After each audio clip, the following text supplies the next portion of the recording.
saint et digne de louange, nous voici en tant que peuple, racheté par le sang de l'agneau devant toi. Nous voulons, ô Dieu, t'inviter au début même de cette semaine à prendre place dans nos cœurs, toute la place dans nos vies, tandis que, ô Dieu, nous reprenons nos activités quotidiennes, tandis que, ô Dieu, nous allons devoir effectuer le trajet entre nos demeures respectives et nos points de service. Nous bénissons ton Saint-Nom parce que, Papa, tu nous donnes d'entrer dans une nouvelle semaine à main forte et à bras étendus. Merci pour toute ta bienveillance. Merci pour, ô Dieu, ton assistance. Merci pour tous les outils que tu mets, Seigneur, dans nos mains, devant nous et autour de nous. Merci, Père. Reçois nos louanges, reçois notre action de grâce. Reçois, ô Dieu, nos cris de remerciement. Dans le nom précieux de ton unique Fils, Jésus-Christ, à lui comme au Saint-Esprit aussi, nous présentons nos actions de grâce. Merci Père. Béni soit ton nom en Jésus. Amen. Amen.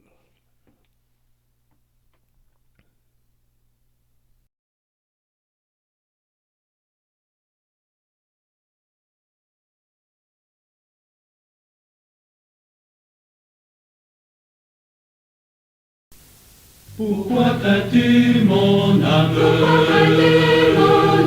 fond de la souffrance? Le Seigneur n'est-il pas ton appui, ton soutien? Élève en haut les yeux, il est ta délivrance, il ne te laisse pas. Ne crains rien, qu'il me faille affronter tourment, combat, épreuve, passer par le creuset, où l'on affine l'or, entrer dans la fournaise, pour traverser les fleuves. Il reste mon sauveur, mon guide, mon trésor. Non, je ne craindrai rien, ni Satan ni le monde, ne peuvent me ravir. Les bras du bon berger, là je savoure en paix sa charité profonde. Là je suis pour toujours à l'abri du danger, à l'abri du danger.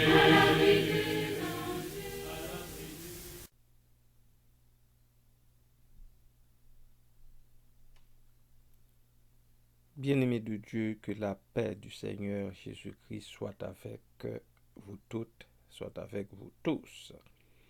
Nous sommes rendus au chapitre 7e de Esther. Esther, cette femme de caractère, elle va plaider sa cause et celle de son peuple. Quelle grâce de pouvoir le faire. Verset 1er. Le roi et Haman allèrent au festin chez la reine Esther. Ce second jour, le roi dit encore à Esther, pendant qu'on buvait le vin, « Quelle est ta demande, reine Esther ?» Le roi a compris que la reine a une demande à lui formuler. Elle te sera accordée. Que désires-tu? Quand ce serait la moitié du royaume, tu l'obtiendras. Verset 3. La reine Esther répondit, si j'ai trouvé grâce à tes yeux, ô roi, et si le roi le trouve bon, accorde-moi la vie. Voilà ma demande. Et sauve mon peuple. Voilà mon désir. Alléluia. Alléluia. Hmm. Hmm. Plus j'y pense, je dis, elle avait tout ce qu'il faut pour être dans cette position. Verset 4. Car nous sommes vendus, moi et mon peuple, pour être détruits, égorgés, massacrés. Encore si nous étions vendus pour devenir serviteurs et servantes, je me tairais. Mais l'ennemi ne saurait compenser le dommage en fait au roi. Verset 5.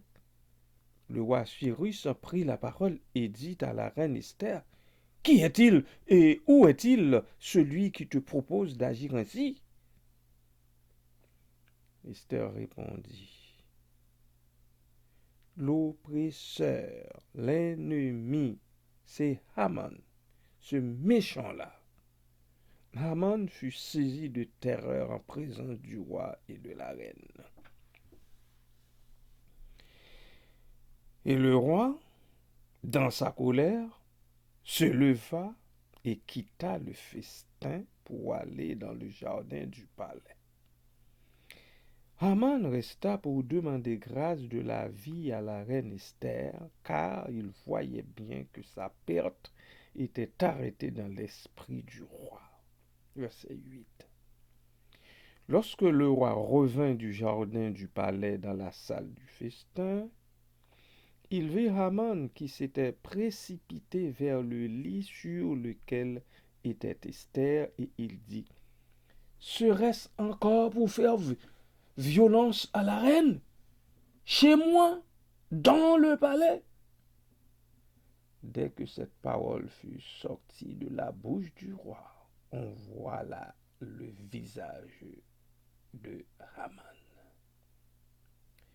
Et Habona, l'un des eunuques, dit en présence du roi, voici le bois préparé par Haman pour Mardochée, qui a parlé pour le bien du roi, est dressé dans la maison de Haman à une hauteur de 50 coudées. Le roi dit, qu'on y pende Haman. Et l'on pendit Haman au bois qu'il avait préparé pour Mardochée. Et la colère du roi s'apaisa.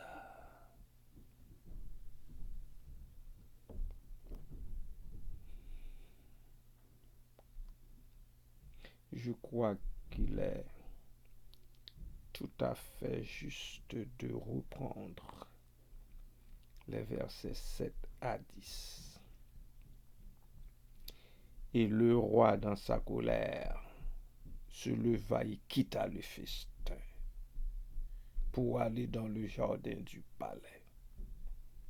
Haman resta pour demander grâce de la vie à la reine Esther, car il voyait bien que sa perte était arrêtée dans l'esprit du roi. Lorsque le roi revint du jardin du palais dans la salle du festin, il vit Haman qui s'était précipité vers le lit sur lequel était Esther, et il dit, serait-ce encore pour faire violence à la reine chez moi dans le palais? Dès que cette parole fut sortie de la bouche du roi, on voit là le visage de Haman. Et Harbona, l'un des eunuques, dit en présence du roi, voici le bois préparé par Haman pour Mardochée, qui a parlé pour le bien du roi, est dressé dans la maison de Haman à une hauteur de 50 coudées. Le roi dit qu'on y pende Haman. Et l'on pendit Haman au bois qu'il avait préparé pour Mardochée. Et la colère du roi s'apaisa. Voilà comment Dieu s'y prend pour remédier à la situation de ses enfants. Lorsque les méchants se dressent contre les enfants du Seigneur, c'est de cette façon que l'Éternel, notre Dieu bien-aimé, s'y prend pour résoudre le problème à la faveur de ses enfants. Oui, bien sûr, il y en a qui peuvent dire, mais écoutez, c'était arrivé dans le cas d'Esther et du peuple juif, et comment se fait-il que c'est pas arrivé pour moi, c'est pas arrivé pour nous, pour notre peuple, pour notre communauté, etc. Écoutez, il faut faire beaucoup attention. Il faut se garder de se comparer avec un autre ou bien avec les autres. C'est très important. Je crois que c'est très important. Gare à nous de comparer notre situation avec celle de notre peuple. Gare à nous de parler de cette façon. Car on court le risque d'attirer davantage sur nous la colère de Dieu. C'est très important. C'est très important. Il faut y penser. Il faut y penser. Dieu est souverain. Et il fait ce qu'il veut quand il veut. Et avec qui il veut aussi. Nous, les humains, c'est notre devoir de nous présenter devant lui tel que nous sommes et de déposer à ses pieds nos requêtes, nos demandes, nos supplications. Mais il faut savoir comment s'y prendre. Il faut savoir comment devons-nous y prendre pour y arriver. Nous ne devons pas oublier non plus que Dieu peut dire oui, il peut nous exaucer immédiatement comme il lui est loisible de ne pas le faire. C'est important, très important. Quand nous nous présentons devant Dieu, même suivant les règles de l'art, bien sûr, Esther a employé les règles de l'art, à savoir, elle a envoyé dire à son oncle Mardochée de se réunir avec tout le peuple dans Suse, pas pour prier seulement, pas pour jeûner seulement un jour, mais elle a dit pendant 3 jours, du matin au soir, pendant 3 jours. Et tout en disant que moi aussi, je vais jeûner avec mes servantes. Donc, elle savait comment elle devait s'y prendre pour attendrir le cœur de Dieu et attirer sur elle et sur tout le peuple les faveurs divines. Elle l'a fait. Il y en a, mais ça fait des années, ça fait 10 ans, ça fait 15 ans, ça fait 5 ans, depuis que à toutes les semaines, je jeûne. Oui, oui, c'est possible que tu jeûnes depuis tout ce temps-là et que pas de réponse encore. Je dis bien, pas de réponse encore. Okay? Mais ce n'est pas une raison pour comparer ton sort avec celui de notre peuple avec celui de quelqu'un d'autre. Car beaucoup de choses t'échappent dans la, quant à la façon,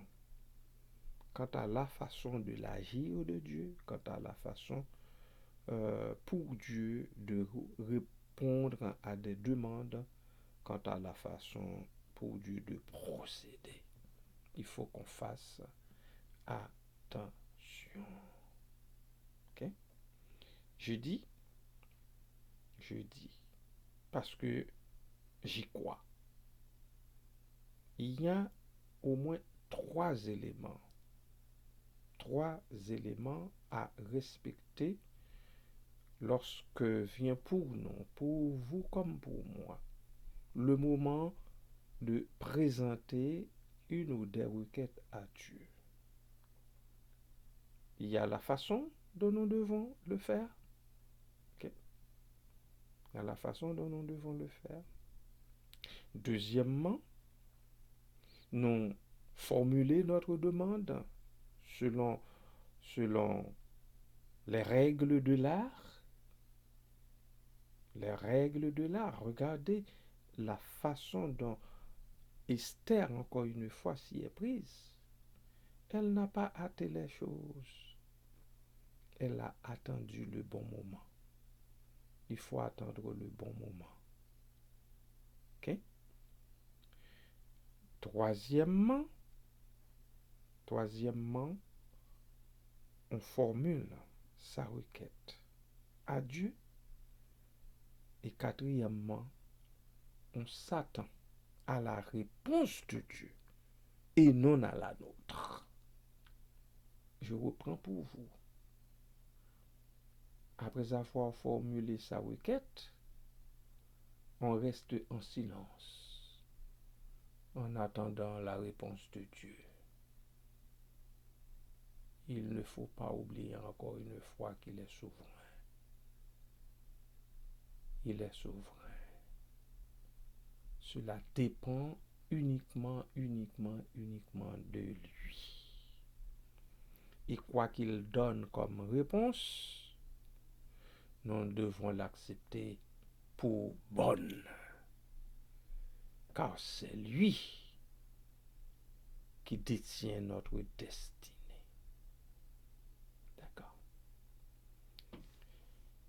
D'accord? Oui.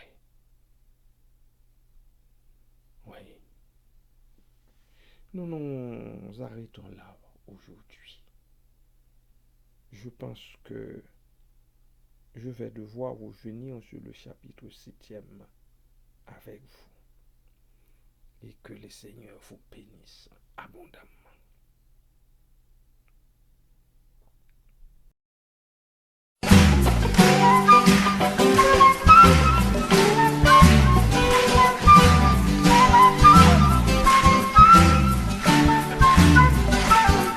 Car il est le Dieu puissant qui vit éternellement. Son royaume ne sera pas détruit, car son grand règne est infini. Car il est le Dieu puissant qui vit éternellement. Son royaume ne sera pas détruit, car son grand règne est infini. Béni soit le nom de Dieu, qui délivre et qui sauve, qui nous fait des prodiges, sur la terre et dans les cieux. Car il est le Dieu puissant, qui vit éternellement. Son royaume ne sera pas détruit, car son grand règne est infini. Car il est le Dieu puissant, qui vit éternellement. Son royaume ne sera pas détruit, car son grand règne est infini. Tous les peuples et les nations le serviront d'âge en âge, et les saints posséderont le royaume en véritable. Car il est le Dieu puissant, qui vit éternellement. Son royaume ne sera pas détruit, car son grand règne est infini. Car il est le Dieu puissant, qui vit éternellement. Son royaume ne sera pas détruit, car son grand règne est infini.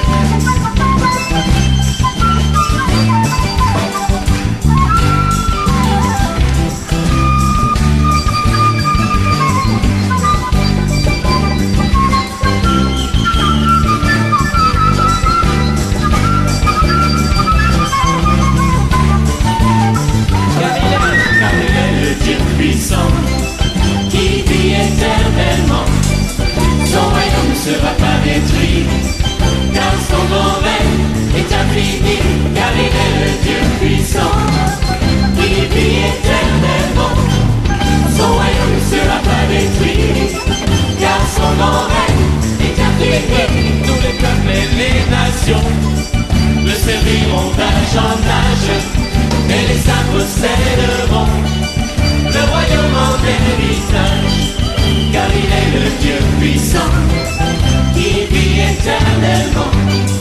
Son royaume ne sera pas détruit, car son grand règne est infini, car il est le Dieu puissant qui vit éternellement. Son royaume ne sera pas détruit, car son grand règne est infini.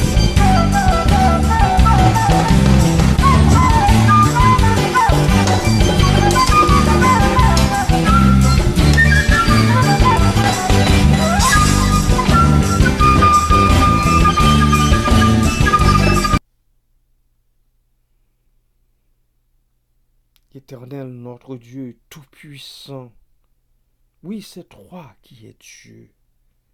Tu es le Dieu tout-puissant dont la bienveillance sans limite va au-delà même des dispositions et des désirs de tes enfants. C'est de cette façon dont toi, tu agis jour après jour en faveur des rachetés. Nous le reconnaissons bien et nous en bénissons ton Saint-Nom.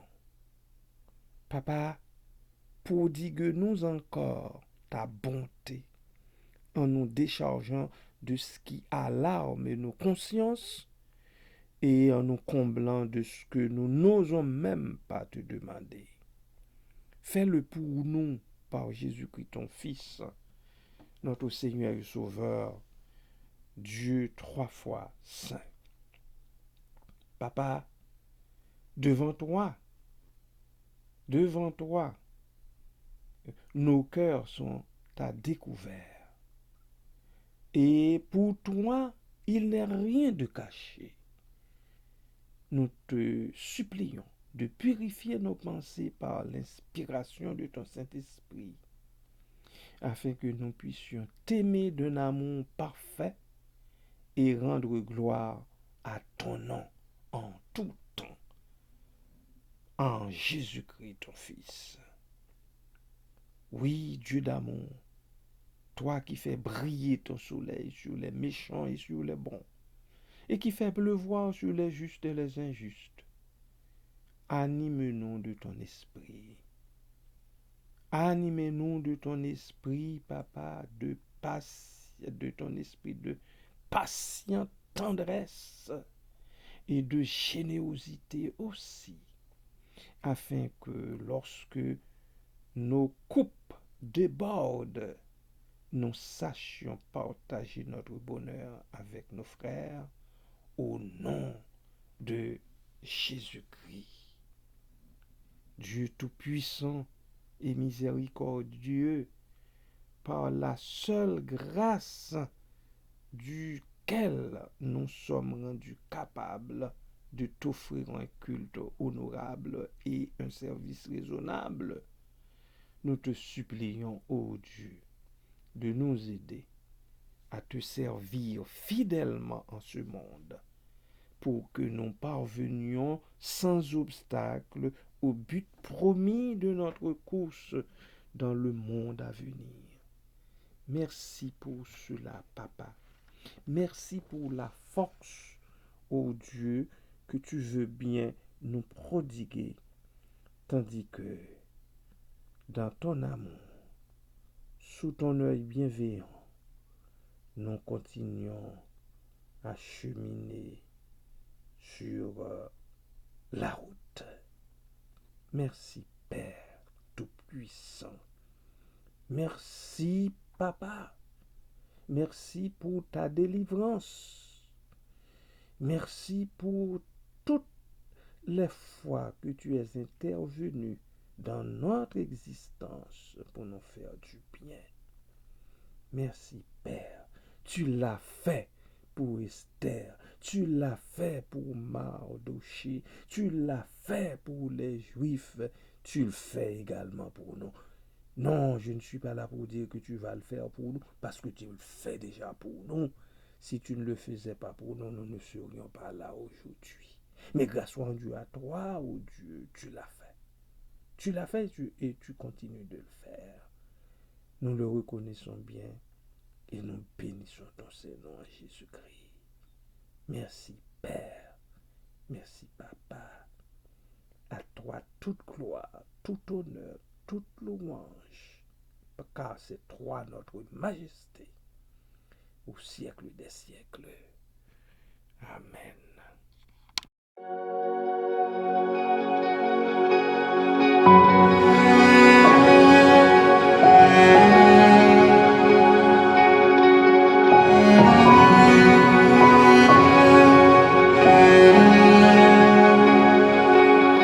Même si pour moi tu devais t'abaisser pour porter ma vie et tout réconcilier, me montrer le Père qui m'a tant aimé. Je sais que pour moi tu l'as fait. Je sais que pour moi tu l'as fait. Même si tu devais quitter toute gloire, venir t'incarner, épouser notre histoire, au cœur de chaque homme déposer l'espoir. Je sais que pour moi tu l'as fait.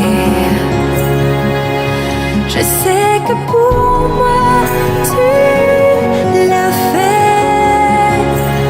Car mon Dieu tient toujours ses promesses, me couvrant de tendresse. Voici quel est mon Dieu. Car il fait toutes choses nouvelles, sa grâce est éternelle. Il a ouvert les cieux, voici quel est mon Dieu.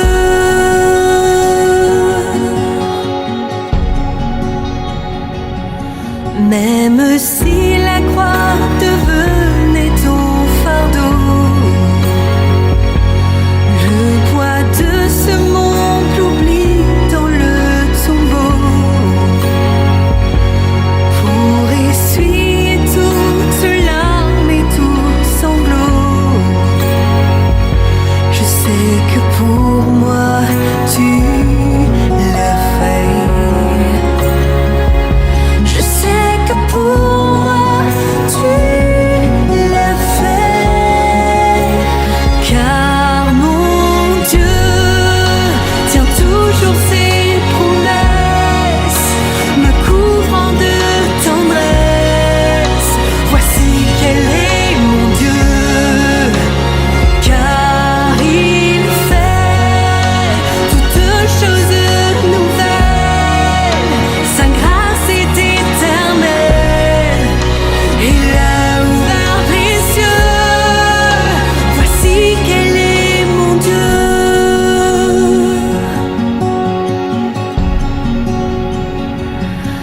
Même si ta vie devait être oubliée,